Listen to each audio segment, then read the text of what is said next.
본 방송에서 제공하는 투자 정보는 투자 판단에 대한 조언입니다. 방송에서 제공하는 주식의 가치, 가격 상승 및 하락에 대해서는 방송사에서 보장하지 않습니다.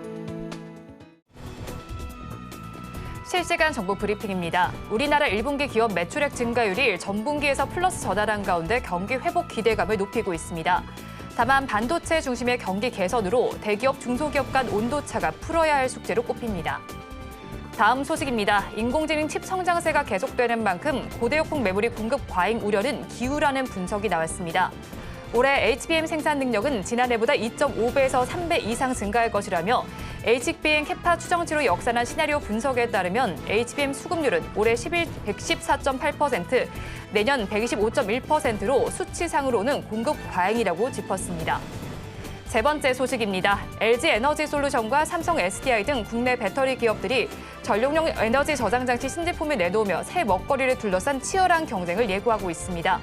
태양광 등 신재생 에너지 확대의 필수로 꼽히는 ESS 시장은 2035년 110조 원대 규모로 성장할 것으로 전망되는 유망 시장에 해당합니다.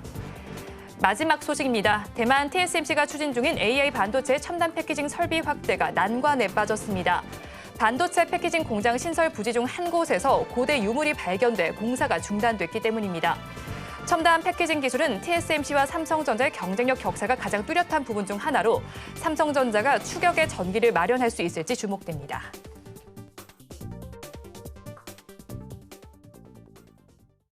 시청자 여러분 안녕하세요. 오늘을 돌아보고 내일을 준비하는 오늘장 내일장 2부 진행의 백선혜입니다.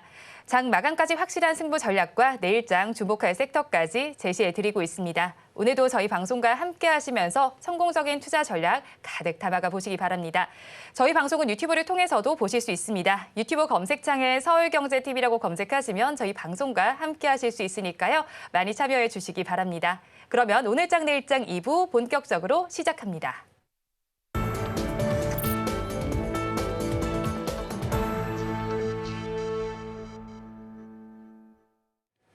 오늘도 두 분과 함께 시장에 대한 이야기 해보겠습니다. 유스탁의 유창희 대표, 영앤리서치 최진욱 본부장과 함께합니다. 어서 오세요. 오늘 우리 양대 시장은 엇갈리고 있습니다. 그래도 코스피 지수가 굉장합니다. 2년 5개월 만에 2,800선 위에서 거래가 되고 있고요. 2,800선 위, 그 이후인 2,810선까지 올라가는 모습이 나타나고 있습니다. 네. 오늘장 코스피 흐름 어떻게 짚어보셨나요? 계속해서 악재가 없다 보니까 상승이 유지되고 있는 것 같아요. 특히 이제 최근에 보시면 한 일주일 된 것 같아요. 코스닥은 전혀 오르지 못하고 네. 코스피 위주로 상승이 나오고 있는데 아무래도 이제 실적 기대감들이 좀 대형주에 좀 더 많이 포진되어 있다 보니까 뭐 반도체라든지 자동차 이런 부분들로 해서 매수가 좀 들어오는 부분들이 좀 있고요. 또 비록 어제 오늘 약간 조정이 나오긴 했습니다만 음식 업종군들도 상당 부분이 대부분 코스피 관련된 기업들이죠. 그래서 뭐 조선주라든지 이런 부분들에 대해서 어떤 관심 투자 심리가 개선되면서 수급이 들어오면서 주가가 오르는 거다 판단하고 있고요. 제일 큰 건 반도체라 생각하고 있습니다. 반도체, 현대차.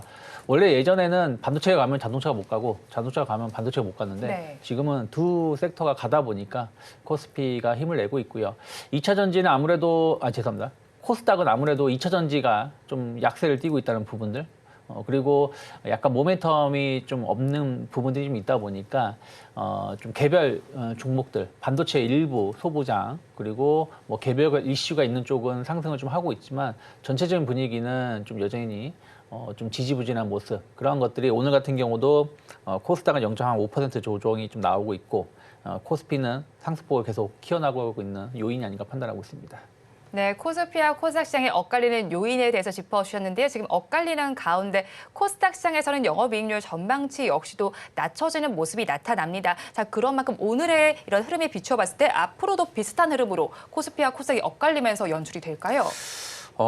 사실 이제 지금 시점에서 코스피 쪽에 자금 쏠림 현상들이 굉장히 좀 강하게 나와주고 있는 상황이잖아요. 일단 뭐 코스닥 대비 코스피 쪽에 상대적으로 메이저들의 수급도 좀 많이 잡히고 있는 부분들이고 사실 지금 이제 전체적인 코스닥이나 코스피만 밸류만 딱 놓고 보면은 코스피가 일단은 뭐 밸류 프로그램 관련해서도 기대감을 더 많이 가지고 있는 좀 대다수의 종목군들이 코스피에 좀 포진이 되어 있는 상황이고 또 이제 반도체 쪽 하게 되면은 뭐 삼성전자나 SK 하이닉스 쪽 이 두 축으로 해가지고 지금 계속해서 코스피를 좀 끌어올리고 있는 것으로 판단을 하고 있습니다. 이제 그만큼 시장에서 여전히 이제 반도체에 대한 투심이 지금 일부 회복이 되고 있는 상황이고 또 오늘 같은 경우 좀 완성차 업계들이 좀 쉬어가는 모습들은 보여주고는 있긴 하지만 이게 뭐 추세가 깨진 부분들은 아니기 때문에 그렇게 큰 걱정을 할 구간들은 아니라고 보고 있고요. 일단 상대적으로 이제 코스피가 코스닥 대비 좀 이렇게 강한 모습들을 보여주는 부분들이 일단 이제 두 지수 자체가 ADR이 지금 다 저평가에서 이제 막 나와주고 있는 상황입니다. 그러니까 ADR 수치만 좀 놓고 보면은 코스피나 코스닥이 그렇게 상대적으로 밸류 차이가 많이 안 나고 있는 상황이거든요.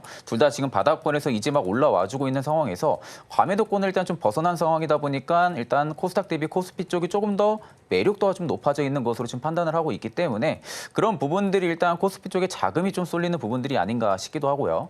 또 일단 이제 전일 미증시가 일단 좀 휴장을 했는데 좀 유럽 쪽 같은 경우 물가 지표가 지금 굉장히 잘 나오고 있는 상황이잖아요. 5월 지금 소비자 물가 지표도 일단은 목표치 지금 예상치에 부합을 한 상황이고 그만큼 전체적으로 지금 선진국들의 인플레이션이 지금 생각보다 좋게 잘 잡히고 있다는 것으로 우리가 추측을 해볼 수가 있기 때문에 증시에서는 결국에 이제 상승에 대한 뒷받침을 해줄 수 있는 긍정적인 이런 흐름들이 계속 좀 유지가 되고 있는 상황이다 보니까 그래서 지금 뭐 최근에 증권사들의 뭐 리포트들도 보게 되면 3,000포인트 이상까지도 지금 목표치가 나와주고 있는 상황이고 일단 지금 생각보다 좀 가파르게 많이 올라가지고 있긴 한데 지금 기조 그대로 좀 유지만 해준다 할 경우에는 저 역시도 한 3,000포인트는 가지 않을까 그렇게 보고 있는 상황입니다. 네, 3,000포인트까지도 지수 열려 있다라고 긍정적인 전망을 해주셨습니다. 자, 그리고 오늘 시장에서 테마를 좀 꼽아보자면 저출산과 관련된 부분을 꼽을 수가 있을 겁니다. 지난해 합계 출산율을 살펴보니까 0.72명으로 집계가 됐고요. 이에 따라서 윤석열 대통령의 경우에는 국가 비상사태까지 공식 선언을 했습니다. 이에 따라서 저출생 관련주들 추세가 지금 오늘은 괜찮게 나타나는데 앞으로도 이 흐름이 이어질 수 있을까요? 오늘 하루만 본다라면 반짝하고 끝나는 분위기예요. 네. 말씀하신 것처럼 0.72명, 뭐 지금 그 국가 비상사태라고 선언을 할 정도라고 네. 하고 있고, 그래서 뭐 출산 휴가라든지 특히 이제 남편들 출산 휴가라든지 뭐 출산 급여 그리고 뭐 특별 공급 그 주택에 대한 청약 뭐 이런 부분들 또 대출 뭐 이런 부분들에 대해서 조금 더 좋게 할 수 있게끔 발표를 했는데 사실 이제 그 발표에 대한 어떤 기대감으로 주가는 어저께 시간 외에 그리고 오늘 아침에도 올라왔지만 발표하고 나서 주가는 대부분 이제 상승한 게 상당 부분 좀 반납되는 부분들입니다. 제일 중요한 거는 이걸로 아이를 낳을 것인가? 제가 보기에는 죄송하지만 절대 늘어날 일이 없다 생각을 좀 하고 있습니다. 그리고 또 이 늘어난다고 하더라도 이게 내일 당장 알 수 있는 게 아니지 않습니까? 네. 일단은 임신이라는 게 하루아침이 되는 게 아니고 또 출산이 하루아침이 되는 게 아니라 최소 정말 1년은 지나봐야지 알 수 있는 부분들이기 때문에 정책에 대한 어떤 효과에 대한 시간차 그리고 막상 내용들을 보니까 기존에 했었던 발표에서 조금 더 솔직히 말씀드리면 약간 퍼주기 형식? 하지만 그걸로 인해서 출산율은 늘어나기 힘들다라는 게 대부분의 인식들이다 보니까 관련된 종목군들이 좀 아침에 반짝하고 좀 차익선 매물을 좀 막고 있는 것이 아닌가 생각하고 있습니다. 네, 아침과는 조금 분위기가 다릅니다. 하지만 그래도 이 종목의 경우는 아직까지 시세 괜찮거든요. 캐리소프트 이야기를 해보고 싶은데요. 상한가에 도달했습니다. 사실 차트 흐름을 살펴보니까 좀 그간 답답하셨을 것 같아요. 오늘 상한가 기록하는 만큼 보유자분들은 어떻게 대응하면 좋을까요?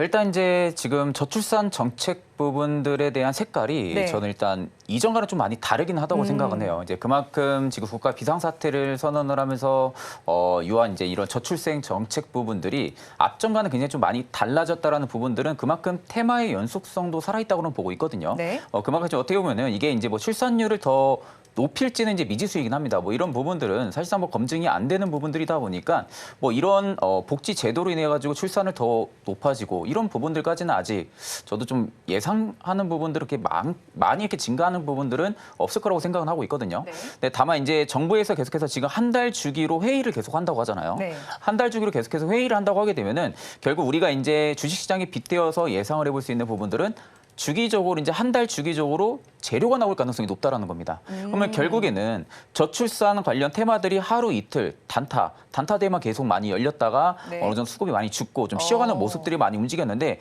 지금은 제가 트렌드가 좀 다르다는 부분들은 한 달 주기적으로 사이클이 만약에 돈다라고 할 경우에는 결국에는 지금 시장에서는 기대감이 그렇게 크게는 안 받고 있어요. 오늘 장 초반만 해도 전체적인 섹터에서 수익률이 굉장히 높았거든요. 저출산이. 네. 그런데 결국에 이제 오전이 지나고 나서 지금 오후가 들어가니까 또 많이 밀리고 있는 부분들만 놓고 보면은 그만큼 단타 수급이 좀 많다라는 부분들인데 일단 이런 수급 자체의 트렌드가 저는 조금씩은 변화하지 않을까라고 좀 보고 있는 상황이에요. 그만큼 지금은 이제 저출산 관련한 이슈가 나왔다가 뭐 한동안 또 들어가고 뭐 이런 부분들이 아니라 제가 보기엔 한 달 주기로는 계속 좀 나올 가능성이 높다라는 관점으로 볼 때는 사실 지금 반도체가 주도 랠리는 계속해서 시장에서 이어지고 있는 상황이지만 결국 이제 반도체가 계속 갈 수는 없을 거란 말이죠. 뭐 어느 정도 고가에서 차익 매물이 출회가 된다고 하게 되면은 그 다음에 좀 사이클이 이어받을 수 있을 만한 또 수급이 좀 있고 어느 정도 이슈가 좀 부각이 될 수 있을 만한 쪽으로 좀 자금이 쏠린다고 하게 되면은 일단 저출산도 저는 이제는 좀 유력하지 않을까라고 보고 있는 상황이에요. 그만큼 지금 계속해서 정부에서도 관심을 많이 가지고 있는 그런 지금 정책적인 구도이다 보니까 이런 색깔 부분들이 바뀌었다라는 점에서는 일단 긍정적이라 바라볼 수가 있고 그러면 지금 고가의 캐리소프트가 지금 물려 있으신 분들 같은 경우는 저는 이제는 슬슬 어떻게 보면 좀 추가 매수도 해볼 수 있는 기회가 오지 않았나라고 생각은 많이 하고 있습니다. 그러니까 앞전과는 좀 많이 다르다는 느낌으로 좀 보면 되는데 그래도 이제 캐리소프트가 오늘 장 초반부터 좀 빠르게 상한가를 말아가지고 거래 대금이 크지는 않아요.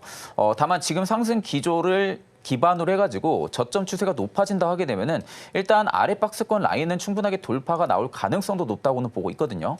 그럼 1차적으로 지금 시세가 좀 폭발적으로 나온다 할 경우에는 6,000원대까지는 그래도 어느 정도 순환 펌핑이 나올 가능성은 좀 높다고 개인적으로 생각은 하고 있습니다.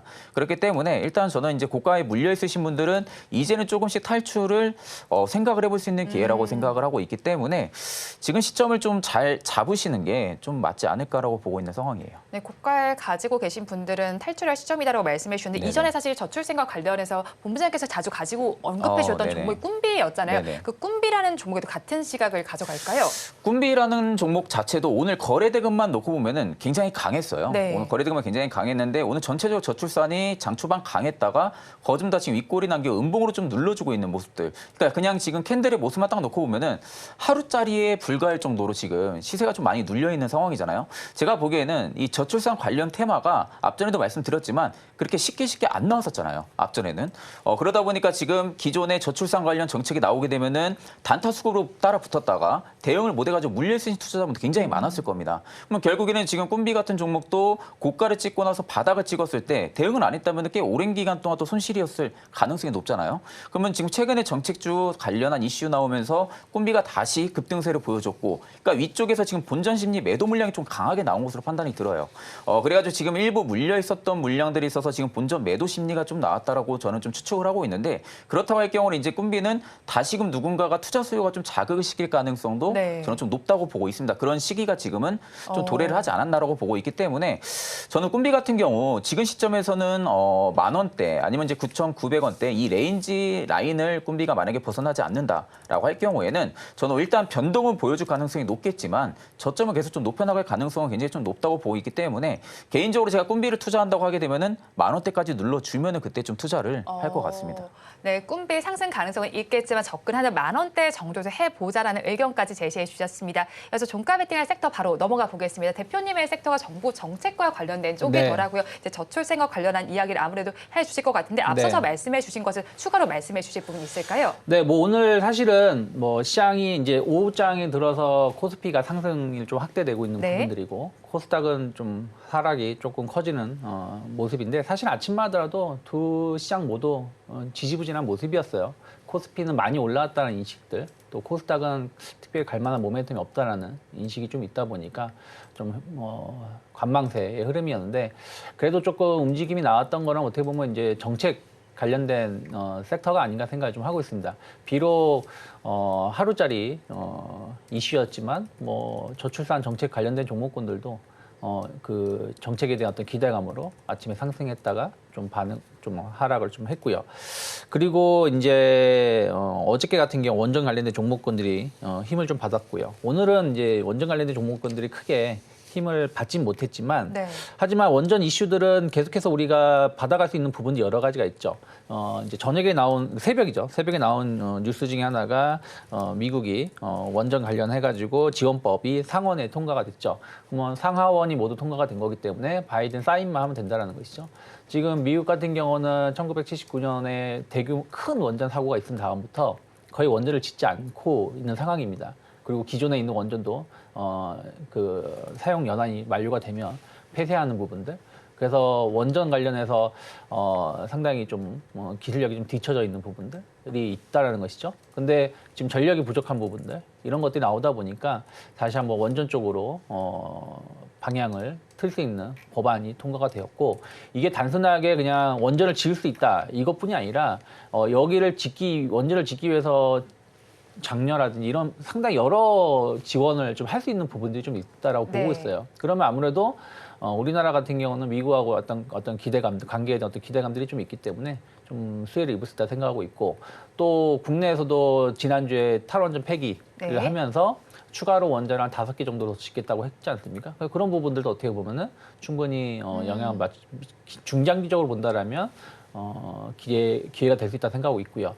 또 뭐 지금 계속 논란거리는 있지만 뭐 대왕고래 프로젝트는 계속 어찌됐든 지금 정부는 그거를 입증하기 위해서 어찌 되었든 계속 밀고 나가야 되는 상황이고 네. 거기에 대해서 이제 뉴스들이 계속 나오고 있는 거 아니겠습니까? 그래서 그런 부분들도 어떻게 보면은 정책에 대한 어떤 기대감들이 관련주에 영향을 미칠 수 있다 생각을 좀 하고 있습니다. 그리고 오늘 뭐 꼭 그것 때문에 올랐다 말은 못하지만 또 금융주들이 또 올라갔었던 거, 또 뭐 SK 이노베이션이 뭐 SK E&S하고 합병한다는 부분들 때문에 올라온 부분들, 사실 이런 것들이 어떻게 보면은 밸류업 정책 이런 부분들 연관성이 저는 있다 생각을 좀 하고 있거든요. 그러니까 지금은 코스피 같은 경우는 실적을 기반한 섹터들을 계속해서 집중을 하시는 게 맞다 생각하고 있고 중소형 그게 아니라 그러면 약간 정책적인 이슈가 좀 있을 수 있는 부분들 그런 거에 좀 맞춰서 좀 대응하시면 좋지 않을까 판단하고 있습니다. 근데 원전 관련주의 경우에는 사실요 다음 달에 셰코 원전 수주에 대한 네. 기대감도 있잖아요. 그런 네. 만큼 어떤 종목을 좀 더 집중해서 보면 좋을까요, 대표님? 뭐 일단은 우리한테 기쁨도 주기도 했고 약간 슬픔도 준 두산 에너빌리티가 네. 가장 큰 수혜를 입을 수 있는 거 아니겠습니까? 그래서 그 부분이 어저께인가요? 그 주가도 상당히 강세를 띄었기 때문에 충분히 두산 에너빌리티 관심 있게 볼 수 있다 생각하고 있고 네. 또 원전과 관련해서 뭐 핵심적인 부품을 좀 공급하는 기업들을 좀 집중해서 접근하시면 좋지 않을까 판단하고 있습니다. 그럼 종가 베팅을 좀 두산 에너빌리티 가지고 오신 거예요? 아니 저는 오늘 우진 네. 가지고 나왔습니다. 네, 우진은 이제 그 산업용 계측기를 전문적으로 생산을 하는 기업인데요. 그 최근에 원자력 계측기를 국산화하는 데 성공을 했고요. 그리고 그 국내에 투입되는 4개 핵심 계측기를 우진이 거의 독점적으로 공급을 좀 하고 있어요. 그래서 안정적인 실적 매출 나오고 있다고 보시면 되겠고 또 원래는 이제 국내 원전 쪽으로 이제 매출이 있었다라면 이제 해외 쪽으로도 진출을 하기 위해서 여러 기업들하고 상당히 파트너십을 많이 체결을 좀 하고 있습니다. 거기다 이제 SMR에 납품할 부품을 좀 개발하고 있는데 어쨌든 지금 원전은 예전과 다르게 대형 원전보다 약간 소형 원자로 네. 쪽에 관심이 높아지고 있는 부분이다 보니까 이런 거에 대한 어떤 기대감들 그래서 뉴스케이라고 기자재 제작 요청도 받은 여력도 좀 있습니다. 그리고 아까 말씀드린 것처럼 미국 원전 지원법이 상원을 통과했기 때문에 어쨌든 전 세계적으로 원전이 더 많이 짓는다라는 것이죠. 뭐 지금 체코에 대한 어떤 기대감도 있고 영국도 지금 2030년부터 매년 원전을 한 3-4개씩 지으려고 준비를 하고 있기 때문에 그런 것들을 감안한다라면 충분히 앞으로 매출 성장 기대감이 있고요. 또 하나가 이 회사가 원전만 판매하는 게 아니에요. 그러니까 네. 플랜트 사업하고 산업용 온도 센서 계측기 사업을 하고 있는데 이게 대부분 이제 그 포스코라든지 삼성전자라든지 이런 쪽에 안정적으로 매출을 하고 보여주고 있습니다. 특히 삼성전자 쪽으로 해가지고 매출 비중이 한 50% 이상 차지하고 있는데 반도체 쪽, 뭐 디스플레이, 배터리 이런 산업에서 가장 중요한 게 온도 관리거든요. 습도 관리, 온도 관리 이런 거거든요. 그래서 이런 부분에 어떤 시장 확장력은 더 커질 수 있다라고 생각하고 있기 때문에 최근에 보면은 그 5월 말에 체코 원전의 어떤 기대감으로 주가 급등했다가 조금 이제 하락이 나왔지만 다시 이제 바닥을 다지고 상승을 좀 준비하고 있는 위치가 아닌가 생각하고 있기 때문에 9,200원만 크게 이탈하지 않는다라면 저는 한 12,000원 정도까지의 상승 가능성 충분히 있지 않을까 판단하고 있습니다. 네, 종가 베팅은 첫 번째 종목으로 우진 알아봤습니다. 이어서 본부장님께서 가지고 계신 섹터 알아보겠습니다. 네네. 자동차 부품 쪽인데 아무래도 최근에 완성차 업체도 어제였죠. 52주 신고가 경신의 흐름 나타나면서 네네. 분위기 나쁘지 않습니다. 오늘은 사실 고점에 대한 부담감을 좀 쉬어간다고 봐야겠죠. 그렇죠. 이제 초반에도 말씀을 드렸다시피 오늘 완성차 어깨가 좀 눌리고는 있지만 이게 뭐 추세의 끝이라고 보고 있지는 네. 않고요. 뭐 주가가 이제 어느 정도 좀 쉬어가는 모습들이 오늘 좀 나와주고 있다라고 좀 생각을 하면 되시고 사실 지금 완성차 업계들 대비해서 부품주들이 지금 생각보다 많이 못 가고 있는 상황이에요. 그렇다라고 하게 되면 일단은 부품주들 같은 경우도 실적 성장이 동반되는 부분들은 결국 완성차 업계가 계속해서 견조한 실적을 내게 되면은 동반으로 같이 좀 실적이 좋아질 수밖에 없습니다. 특히 이제 1차 벤더사들 같은 경우가 집중적으로 좀 체크를 해야 되는 부분들인데 그렇다고 할 경우에 앞으로 좀 향후의 실적 성장, 외형 성장에 대한 모멘텀까지도 일단은 받아볼 수가 있는 상황이고요. 특히 지금 현대차 같은 경우도 이제 인도, 뭐 미국 이런 쪽에 지금 계속해서 집중 공략을 하고 있는 상황이잖아요. 특히 최근에 완성차 이제 현대차 같은 경우가 인도 IPO로 좀 추진하는 부분들이 어떻게 보면 좀 하나의 수급의 신호탄을 더 쏴준 부분들인데 일단 내년에 또 현대차 그룹에서 지금 탈레가온에 대한 신공장 모멘텀이 일단 있는 상황이잖아요. 거기서 일단은 인도 시장 쪽에서 우리가 판가 상승이라든지 수익성이 매년마다 좀 빠르게 성장을 해줄 가능성이 좀 높다라는 관점으로 볼 수가 있고 또 내년에 또 크레타 EV 출시 제가 이제 엊그저께 이슈로 보니까 크레타 EV가 또 6개월 더 빠르게 나온다라는 이야기도 있더라고요. 네. 그만큼 이제 인도 시장에서 어떻게 보면 좀 굳건한 지위력, 입지력을 지금 창출을 시키려는 부분들이 계속해서 현대차 그룹 쪽에서 나타나고 있는 상황이다 보니까 상대적으로 부품사들 같은 경우도 인도 쪽에 법인을 두고 있다든지 미국 쪽에 법인을 두고 있다든지 자체적으로 좀 생산 라인들을 계속 해외 쪽에 갖추고 있는 상황이잖아요. 그만큼 결국에는 지금 부품사들이 그간 신공장 모멘텀도 있었고 실적 성장이 될 수 있을 거라는 모멘텀이 있었는데도 불구하고 많은 주가에 그렇게 수급적인 영향을 못 받아왔던 부분들이 이제는 좀 리레이팅이 될 가능성이 좀 높다라는 관점으로 볼 때는 일단 향후의 성장성에 대한 대비를 했을 때는 지금의 주가는 굉장히 싸지 않을까라고 네. 저는 좀 생각을 하고 있어서 완성차 업계 물론 저는 더 갈 거라고 봅니다. 저는 더 갈 거라고 보고 있고 완성차 업계가 더 간다고 하게 되면은 부품주들도 최근에 좀 수급이 다시 잡히고 있는 상황이다 보니까 이런 부분들이 개인들만 수급이 잡히면은 크게 의미가 없어요. 그런데 최근에 메이저들 수급이 잡히고 있다는 겁니다. 그럼 결국에는 메이저들의 물량도 지금 다른 쪽에서 일부 차익이 나오고 이쪽으로 지금 이동을 해주고 있을 가능성이 높은데 그렇다 할 경우에는 일단 메이저들이 지금은 자동차 부품 쪽에 관심을 가지고 있다는 관점으로 볼 때는 여전히 저는 좀 주가 매력적이라 보고 있는 상황이고 그 안에서도 저는 일단 탑픽을 성화이텍으로 좀 가지고 왔습니다. 네. 일단 뭐 화신이라든지 서현이야 굉장히 좀 강했었어요. 근데 지금 성화이텍 같은 경우도 원래는 앞전에 자동차 부품 하게 되면 거의 대장으로 움직였던 기업이기도 하거든요. 근데 다만 지금 시점에서 움직일 때는 그렇게 큰 움직임이 많이 없는 모습인데 일단 저는 이 수급에 대한 바톤 플레이 부분들이 성화이텍도 이어질 가능성이 좀 높다라는 관점이고요. 오늘도 지금 일단은 약보합으로 좀 눌러주고 있기는 하지만 일단 지금 프로그램 매수세가 5일 연속으로 계속 좀 들어와주고 있습니다. 그렇다라는 것은 지금 외국인의 매수세가 계속 유발이 되고 있다는 거고 연기금이 최근에 좀 들어와주고 있어요. 연기금이 최근에 좀 들어와주고 있다는 것도 수급적인 면만 볼 때는 긍정적으로 바라볼 수가 있는 부분들이고 그리고 지금 연료전지차 쪽에 대해서 성화이텍이 계속해서 지금 기술력도 개발을 하고 있는 상황이거든요.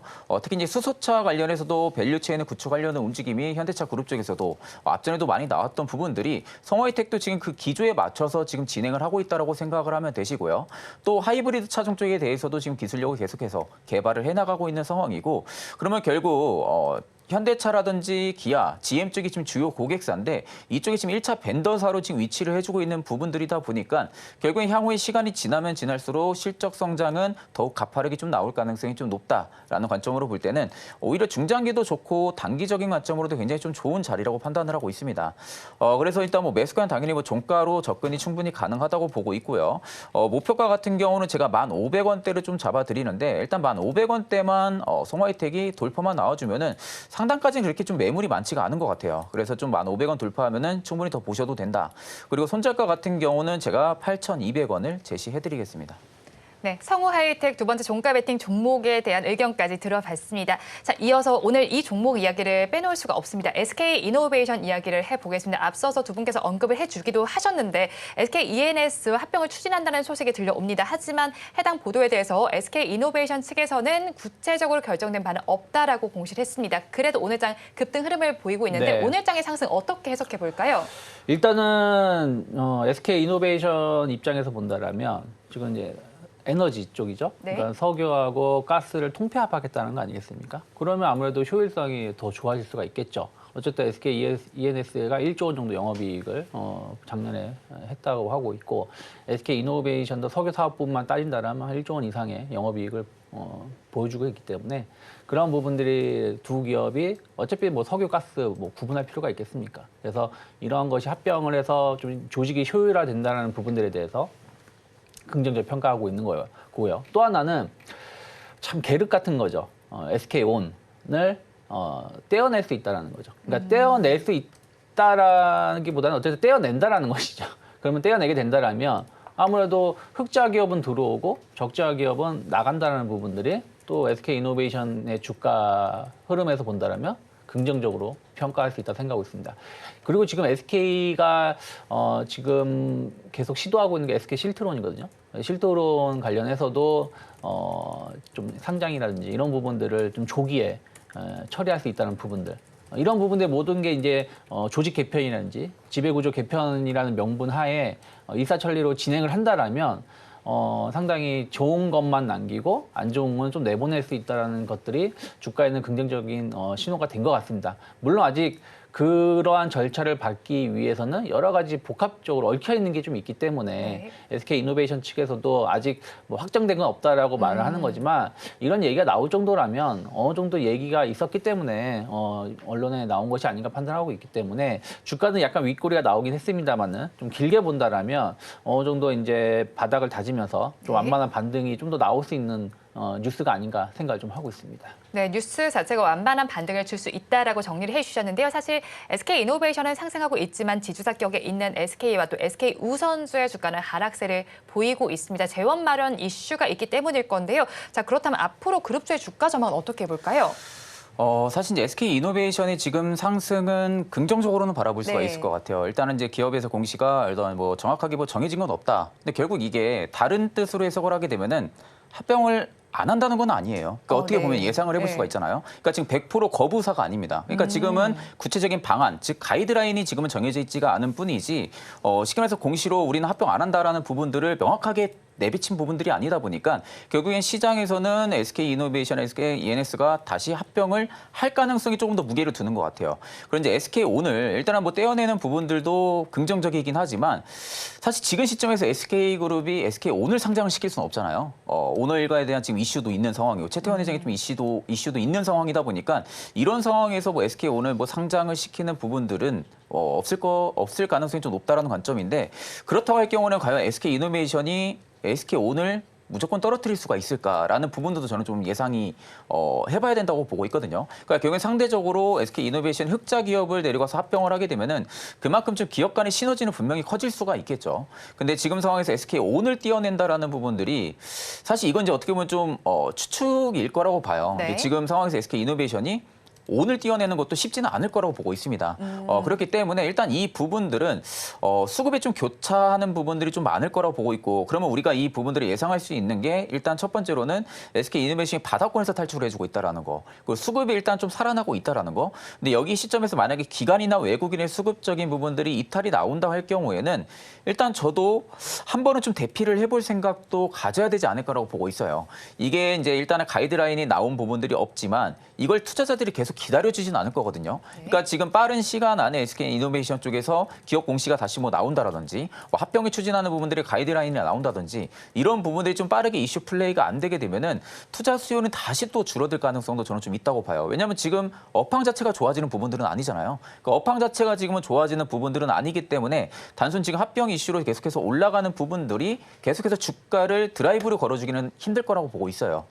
그렇기 때문에 좀 계속해서 이슈 부분들은 좀 실시간으로 좀 좀 체크를 해보시는 게 좀 맞다고 보고 있는 상황이다 보니까 일단 저는 그래도 SK이노베이션 지금 시점에서는 투자하기에는 굉장히 좀 나쁘지 않은 구간이라고는 보고 있는 상황입니다. 네, SK이노베이션 지금 구간 투자하기 괜찮은 구간이다라고 정리해 주셨습니다. 이어서 대장주인 삼성전자 이야기해 보겠습니다. 주가 다시 또 8만 원 위로 올라섰습니다. 지금 시간 기준으로 주가는 8만 1,900원 선을 가리키고 있는 상황인데요. 다른 반도체 기업에 비해서 주가 저평가 매력이 부각됐다라고 이야기가 나옵니다. 네. 앞으로 상승률을 어떻게 보세요? 저는 최소 9만 원까지는 올라갈 수 있는 명분은 마련됐다 생각을 좀 하고 있어요. 특히 이제 지금 다음 주 27일이죠. 마이크론 테크놀로지 실적 발표를 앞두고 네. 있고요. 또 그 다음 주는 삼성전자 예비 실적 발표를 앞두고 있습니다. 마이크론 테크놀로지 실적이 나쁠 가능성은 거의 없는 상황이죠. 그러면 마이크론 테크놀로지 실적이 좋다는 얘기는 무슨 얘기냐면 HBM 때문이 아니라 레거시 반도체 때문이라는 것이죠. 그러면 삼성전자도 HBM 때문이 아니라 레거시 반도체 때문에 주가는 충분히 올라갈 수 있다 생각을 좀 하고 있어요. 특히 이제 이번에 애플이 온디바이스 AI 제품이 이제 출시가 되면서 그 슈퍼 교체 사이클을 보여줄 수 있다라고 보여주고 있죠. 그 기대감을 보여주고 있죠. 근데 그거에 대한 최대 수혜 국가는 우리나라가 될 수 있다는 얘기가 나오고 있습니다. 왜냐하면 기판이라든지 디램이라든지 카메라 이런 부분들이 네. 상당 부분 공급을 하고 있으니까요. 그리고 단순하게 제품 교체도 있지만 용량이 높아진다는 것이죠. 삼성전자도 이번에 출시되는 Z 플립 6에 12기가 디램을 탑재할 수 있다. 하이엔드 버전에는 얘기가 나오고 있기 때문에 CD 버전을 사용하려면은 최소 2기가, 많게는 한 4기가 정도의 디램이 필요하다고 하고 있거든요. 왜냐하면 지금은 30억 개 파라미터의 언어를 사용하고 한다면 앞으로 업그레이드를 통해서 한 70억 개까지 높아질 수 있기 때문이죠. 그래서 그런 것들이 레거시 반도체, 전통 디램이라든지 낸드 쪽의 수요를 불러일으킬 수 있다. 하지만 생산은 한계가 있다는 것이죠. 왜냐하면 HBM 쪽으로 계속해서 웨이퍼가 좀 공급되고 있는 부분들이 있죠. 왜냐하면 생산 라인은 있다고 하더라도 웨이퍼가 없으면은 생산을 못 하는데 이 네. 웨이퍼라는 게 무한정으로 찍을 수 있는 게 아니거든요.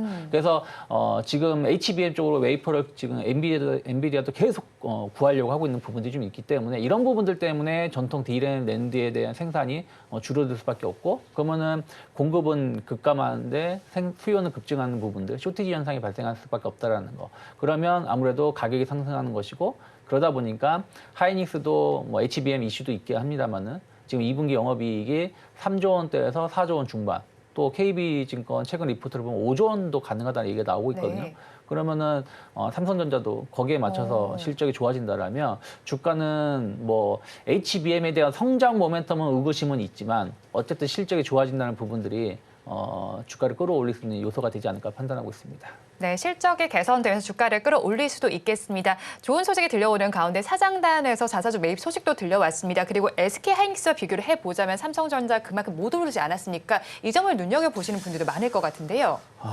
일단 삼성전자 같은 경우는 저도 일단은 뭐 지금 상황에서만 놓고 보면은 굉장히 긍정적으로는 바라보고는 네. 있어요. 일단은 뭐 지금 메모리 반도체 가격 상승 부분들 그리고 삼성 디스플레이의 실적이 좀 개선되고 있는 부분들도 물론 삼성전자 측에서는 분명한 좀 효과가 있을 거라고 보고 있는데 사실 이제 여기서 이제 중요한 부분들은 퀄 테스트 부분들이죠. 일단 HBM3E를 올해 안에 엔비디아 쪽이랑 확실하게 매듭을 짓지 않는다라고 할 경우에는 SK하이닉스랑 마이크론 쪽이랑의 격차는 더 벌어질 가능성은 저는 좀 높다고 보고 있거든요. 그러다 보니까 삼성전자도 올해 지금 엔비디아 쪽에서 계속해서 지금 집중적으로 지금 움직이고 있는 부분들이고 그러면 결국에 올해 안에 삼성전자는 승부수를 던져야 되는 상황인 거잖아요. HBM 쪽 같은 경우는 그런 부분들이 일단은 저는 SK하이닉스가 일단 초기 점유율을 가지고 있다라는 부분들에 있어서는 좀 밀리고 있는 부분들도 맞지만 제가 이제 앞전 방송에서도 항상 말씀드렸던 부분들이 현 시점에서만 바라볼 때 투자 시점으로 바라볼 때는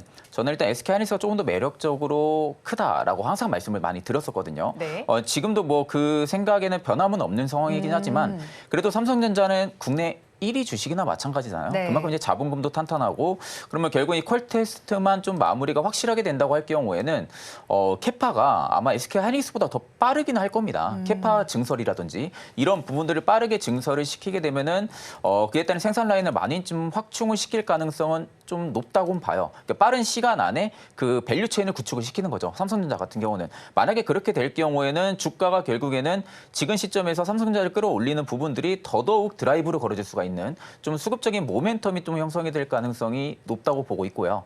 그러면 결국 지금 시점에서도 충분하게 8만 전자를 넘어서서 9만 전자까지도 저는 가능성은 있다고는 보고 있는데 이제 이게 항상 9만 전자가 인식이 좀 항상 강했었잖아요. 그 네. 부분대에서 좀 매물이 많이 출회를 한다든지 이런 부분들이 일단 저는 외국인과 뭐 기관에서의 수급은 계속해서 받쳐주고 있는 상황이긴 하지만 지금 보게 되면 연속적인 수급이 그렇게 앞전보다는 많이 안 잡히고 있거든요. 그러니까 지금 연 며칠 들어오면은 또 연 며칠 팔고 있고, 그러니까 이런 부분들의 수급이 계속해서 움직이고 있다라는 부분들은 삼성전자의 가격이 부담으로 와주는 구간까지도 온 건가 아닌가라는 생각들이 좀 해볼 수 있을 것 같아요. 왜냐하면 지금 외국인과 기관이 계속해서 수급이 유지가 되면서 꾸준하게 들어와 준다라면은 삼성전자 지금의 주가도 밸류상으로 놓고 볼 때도 뭐 그렇게 높은 구간은 아니구나라는 네. 부분들이 인식이 좀 강할 텐데 최근에 좀 외국인 기관 수급 놓고 보면은 일단은 부담감도 좀 어느 정도 없지 않아 있을 거다라는 관점이고 사실 이제 뭐 올해 연초부터 계속해서 지금 반도체가 주도 랠리를 이어왔던 부분들이 네. 고점은 어느 정도 인식을 이제는 곧 하지 않을까라고 생각을 해요. 이게 고점 부분까지 지금 주식들이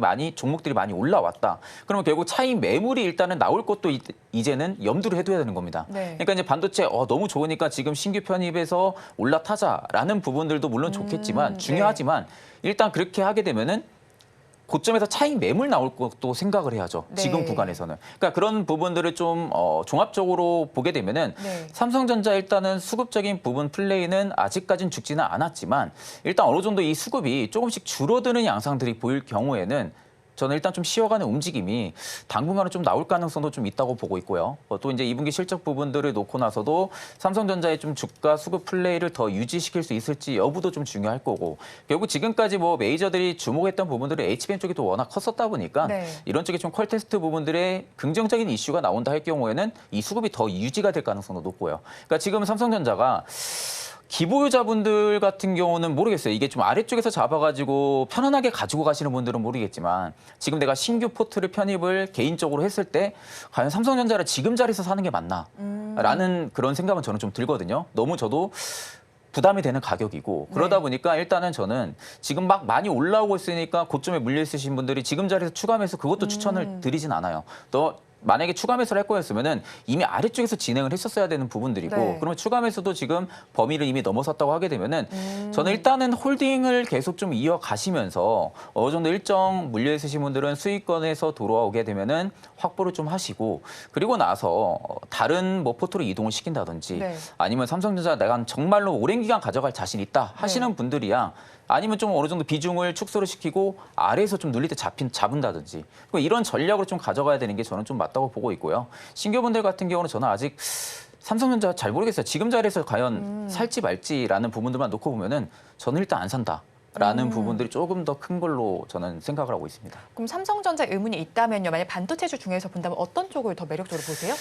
사실 이제 지금 시점에서 반도체 쪽 놓고 본다고 하게 되면은 저는 일단 테크윙 같은 기업이 워낙 또 많이 오르긴 했어요. 많이 오르기도 했지만 사실 이제 테스트 장비 기업들 같은 경우가 가면 갈수록 수율적인 부분들이라든지 실적 부분들은 분명히 좋아질 수밖에 없다고 봅니다. 네. 결국에 엔비디아 쪽에서 HBM에 대한 부분들이 공급이 더 많아지게 되면은 그 수요를 못 따라가는 부분들. 공급이 많아지면 결국에는 테스트를 거쳐서 나가야 되는 부분들이잖아요. 그럼 테스트 장비 기업들의 입장에서는 당연히 실적적인 부분들이 좀 좋아질 수밖에 없는 부분들이고 테크는 이미 그 전부터 여러 고객사들한테 샘플 테스트를 보내면서 진행을 해왔었습니다. 그러니까 그런 부분들이 올해 하반기 때는 실적으로 좀 입증이 될 수 있는 그런 시기까지 지금 도래를 했다라는 부분들을 좀 체크를 해봐야 되고요. 그렇기 때문에 테크인 같은 경우는 그래도 지금 계속해서 좀 움직일 가능성이 좀 높다고 보고 있고 또 SK하이닉스 같은 경우도 지금 가격적인 메리트만 놓고 보면은 상당히 좀 많이 오른 걸로 지금 볼 수가 있어요. 일봉상으로 볼 때는. 네. 근데 연봉이나 월봉으로 보면은 이제 출발 단계예요. 그러니까 어떻게 보면은 삼성전자는 지금의 고점이고 네. SK하이닉스 같은 경우는 이제 바닥권 탈출을 하고 있고 라는 관점으로 볼 때는 상대적으로 매력적인 구간이나 손익비적인 구간으로만 따지고 보면은 SK하이닉스가 그래도 아직까지도 저는 충분히 매력적으로 투자해 볼 수 있지 않을까 그렇게 보고 있는 상황입니다. 네, 말씀해주신 종목들에서 기회를 잘 잡아보시면 좋을 것 같습니다. 이어서 저희 마감 동시효과 구간 우리 시장 어떤 분위기 보이고 있는지 양대 시장의 분위기 체크해 보겠습니다. 오늘 우리 시장은 혼조 양상이 펼쳐지고 있습니다. 코스피 지수는 계속해서 고점을 달리고 있습니다. 2,800선 넘어서서 2,810선까지 위에서 거래가 되고 있습니다. 0.62%의 강세를 보여주면서 2,814선에 마감을 준비하고 있습니다. 오늘 하루 동안 만만하지만 우상향 기조를 보였고요. 이어서 코스닥 시장으로 넘어가서 살펴보겠습니다. 코스닥 시장은 오늘 반면에 하락하고 있습니다. 0.43%의 내림세가 나타나고 있습니다. 지수는 857선에 종가를 쓸 것으로 보입니다. 오늘 하루 동안 대체로 우하향 기조를 보이다가 마감을 앞두고 조금 고개를 드는 모양새가 나타나고 있습니다. 다음으로 수급 상황을 체크해 보겠습니다. 코스피 시장 먼저 살펴보겠습니다. 코스피 시장에서는 오늘 외국인과 기관이 쌍끌이 매수를 해주고 있고요. 반면에 개인 투자자들이 홀로 팔고 있는 장세가 펼쳐지고 있습니다. 외국인 투자자들 4,206억 원을 담아내면서 오늘까지 3거래일 연속 매수세를 나타내주고 있고요. 기관 투자자들 2,547억 원 사들이고 있습니다. 오늘까지 2거래일 연속 매수세 나타냅니다. 반면에 개인 투자자들이 홀로 팔고 있습니다. 6천억 원 넘게 파는 장세가 펼쳐지고 있고요. 다음으로 코스닥 시장으로 넘어가서 살펴보겠습니다. 코스닥 시장에서는 반대되는 수급 양상이 관찰이 되고 있습니다. 외국인과 기관이 판다면 개인 투자자들은 홀로 사는 장세가 펼쳐지고 있습니다. 외국인 투자자들의 매도 규모는 552억 원으로 집계가 되고 있고요. 기관 투자자들의 경우에는 814억 원의 매도세가 집계가 되고 있습니다. 반면에 개인 투자자들 홀로 삽니다. 1,384억 원 사들이고 있고요. 기관 투자자의 경우는 오늘까지 6거래일 연속 매수세를 나타내주고 있습니다. 시총 상위 종목들의 분위기도 이어서 살펴보겠습니다. 코스피 시장을 먼저 살펴보겠습니다. 시총 1위부터 5위단에서는 혼조 양상이 펼쳐지고 있습니다. 1위, 2위 종목에서는 빨간불이 들어오고 있는데요. 대장주인 삼성전자 오늘 8만 원 돌파하고 계속해서 유지되는 흐름이 관찰이 되고 있습니다. 0.74% 강세 흐름 가져가고 있고요. 그 뒷단에 위치한 SK하이닉스의 상승 탄력이 더 좋게 나타납니다. 2.14% 강세 흐름 나타나고 있습니다. 다음으로 코스닥 시장 넘어가서 살펴보겠습니다. 코스닥 시장 시가총액 1위부터 5위 종목까지 살펴보겠습니다. 역시나 혼조 양상이 펼쳐지고 있는 가운데 제약, 바이오주 단에서 빨간불이 켜지고 있습니다. 마감 동시효과 구간 함께하셨습니다.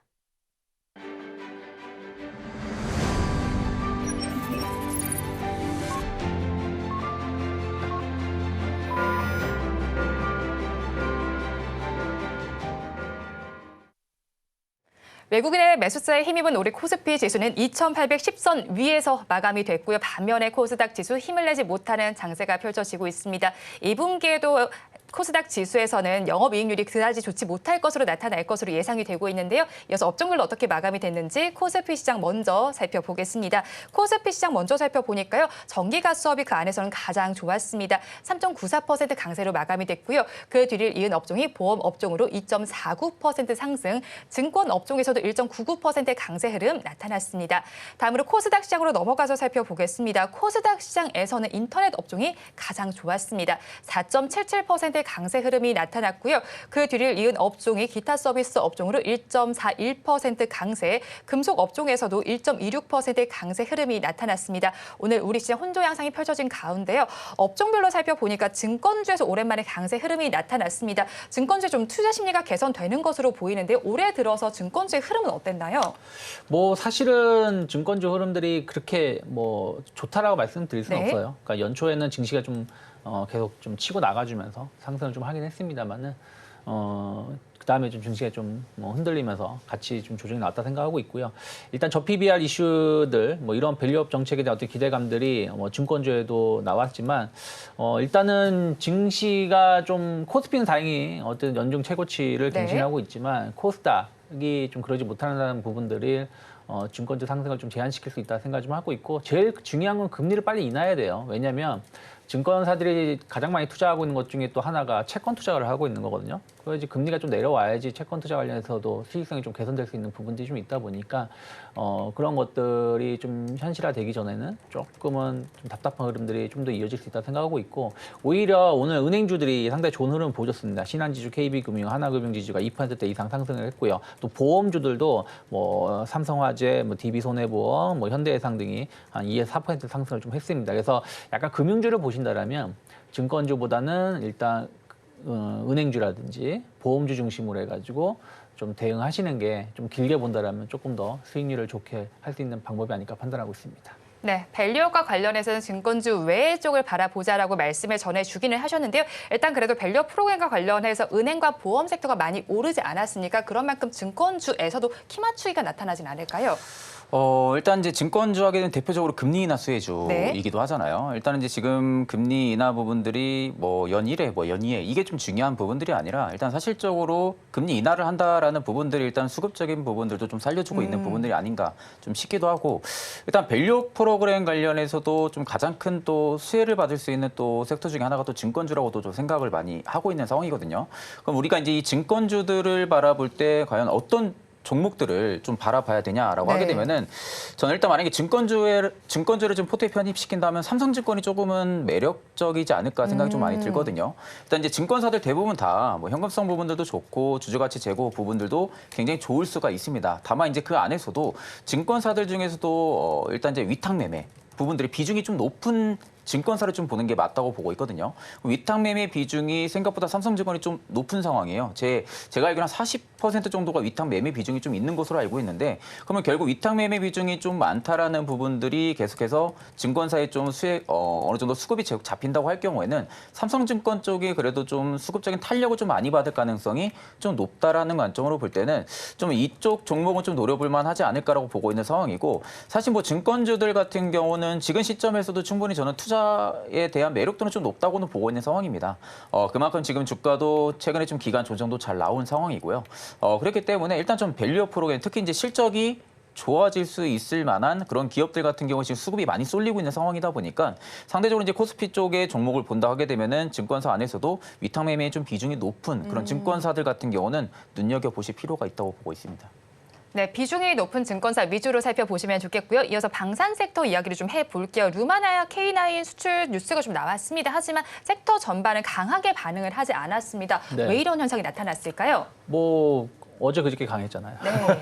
사실은 이번 주 초에 방산주들이 실적 주가가 좋게 네. 움직여졌어요. LI 엑슨도 한 20% 올라갔고 현대 로템 같은 경우도 주 초에 월요일이죠. 월요일에 급등을 했었고 하나 에어로스페이스가 유일하게 못 갔다가 어저께 상승을 해줬죠. 그래서 전체적으로 방산주들이 이러한 이슈들이 이미 좀 선반영되면서 주가가 먼저 움직였기 때문에 막상 뉴스가 나왔을 때는 일정 부분 차익성 매물이 나왔다 생각을 좀 하고 있습니다. 하지만 어찌됐든 최근에 이번 주 상승으로 인해 가지고 최근에 형성되었었던 매물대를 지금 돌파를 시도하고 있거나 돌파를 성공했다라고 본다라면 의외로 6월 말 7월 달에 방산주들의 힘이 조금 더 나올 수 있는 여지는 있지 않을까 생각을 하고 있기 때문에 조금 집중해서 대응해 보시면 좋지 않을까 판단하고 있습니다.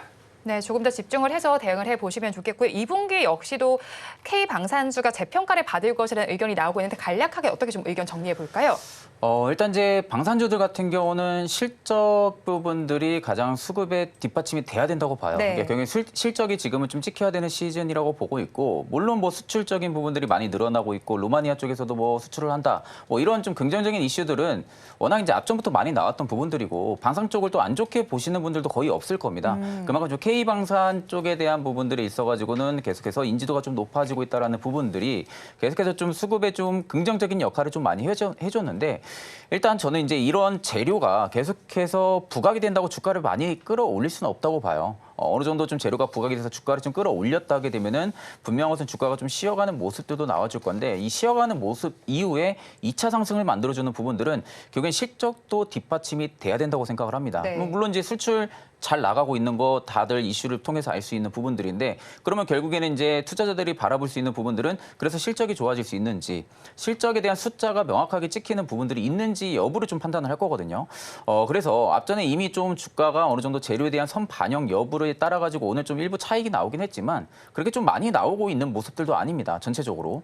그렇기 때문에 방산주들 같은 경우는 여전히 저도 좀 관심 있게 보는 섹터 중에 하나이기도 하고요. 그 안에서도 일단 항상 말씀드렸던 부분들이 뭐 방위산업과 뭐 우주항공이라든지 아니면 뭐 현대로템처럼 레일 솔루션은 지금 사업도 굉장히 잘 된다든지 좀 이런 방산 쪽에 하나의 모멘텀을 가지고 있는 기업보다는 좀 여러 가지 모멘텀을 가지고 사업성을 가지고 있는 그런 기업들 같은 경우는 어디서든 실적이 좀 찍힐 가능성은 있습니다. 그렇기 때문에 그런 기업들 같은 경우는 충분히 저는 뭐 지금 시점도 관심을 가질 필요가 있다고 보고 있습니다.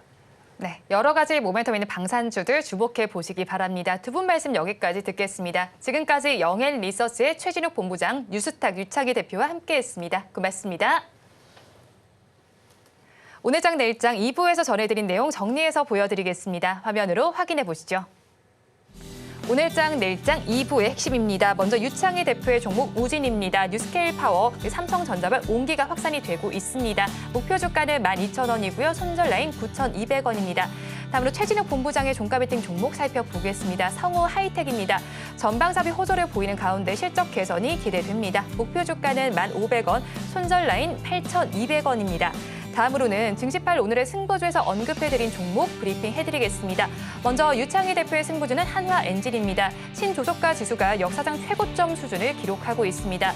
엔진 시장 세계 4위 업체 국내선 HD현대중공업 제외한다면 독점을 하고 있는 기업입니다. 다음으로 김성규 전문가의 종목도 살펴보겠습니다. 하이스틸이고요. 철강 관련주입니다. 하늘철강에서 인적 분할로 생성된 기업입니다. 강관 제품을 주력으로 생산하고 있습니다. 다음으로 오늘 하루 동안의 수익률 살펴보겠습니다. 먼저 유창희 대표의 한화엔진입니다. 매수한 가격이 15,880원이었고요. 오늘 고가 기준 16,940원으로 하루 동안 6.68%의 수익률이 나타났습니다. 다음으로 김성규 전문가의 수익률도 알아보겠습니다. 하이스틸 매수한 가격 4,165원이었고요. 고가 기준 4,195원으로 하루 동안 0.72%의 수익률이 나타났습니다. 이어서 특징 승부주 알아보겠습니다. 김성규 전문가의 코오롱 글로벌입니다. 매수한 가격이 12,100원이었는데요. 오늘 시장에서 상한가에 도달한 모습이 나타났습니다. 수익률 30.08%로 집계됐습니다. 언급해드린 종목들은 내일 아침 증시팔 오늘의 승부주에서 자세하게 리뷰를 해드리니까요. 많이 시청해 주시기 바랍니다. 본 방송에서 제공하는 정보는 투자 판단에 대한 조언일 뿐 해당 주식의 가치와 수익률을 보장하지는 않습니다. 오늘 장 내일 장 2부에서 준비한 순서는 여기까지입니다. 저희는 내일 이 시간도 여러분과 함께하겠습니다. 오늘도 시청해 주신 여러분 고맙습니다.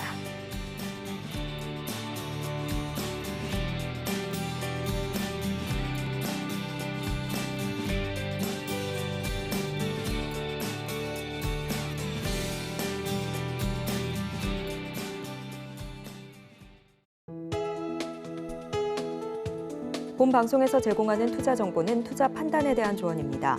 방송에서 제공하는 주식의 가치, 가격 상승 및 하락에 대해서는 방송사에서 보장하지 않습니다.